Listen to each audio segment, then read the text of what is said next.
நான் நலன் இன்சிடென்ட் சொல்ல நான் வந்து நான் அப்பா நிறைய இன்சிடென்ட் சொல்லியிருக்காங்க இல்லையா, அப்போ பார்த்தா அப்பா சொல்லாத இன்சிடென்ட் எல்லாம் இவர் சொல்லுவார், புதுசா கேள்விப்பட்டு சொல்லுவார். ஒரு இன்சிடென்ட் ரொம்ப இன்ட்ரெஸ்டிங்கான இன்சிடென்ட். அவர் சிஎம் ஆனதுக்கு அப்புறமா வந்து ஹைவேல கார், அந்த ராயப்பேட்டா ஹை ரோட்ல கார் வரிசையா போயிட்டே இருக்குமா.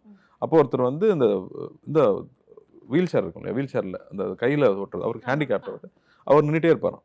டெய்லி வண்டி போகும்போது அந்த டைமுக்கு வந்து கரெக்டாக நிற்பாராம், பார்த்துட்டு போயிடுவாராம். ஒரு நாள் ஒருத்தர் பார்த்து கேட்டிருக்காரு, ஏன் அவர் வண்டி அவ்வளோ ஸ்பீடில் போயிட்டுருக்கு, நீ பாட்டுக்கு டெய்லி வந்து நிற்கிறிய என்னையா அப்படின்னு கேட்டதுக்கு, எங்க நம்ம கோயிலுக்கு போகிறோம், சாமி நம்மளை பார்க்கணும்னா போகிறோம், நாம சாமியை பார்க்க போகிறோம் அப்படின்னு இருக்காரு. ஸோ இப்படி கார் போயிட்டே இருந்த கார் ஒரு நாள் நின்றுருக்கு. அவர் இறங்கி வந்திருக்காரு. இறங்கி வந்து கையில் எப்பவுமே அவர் வந்து எண்ணி கொடுக்கவே மாட்டாராம், அப்படியே எடுத்து கொடுக்குறது தான்.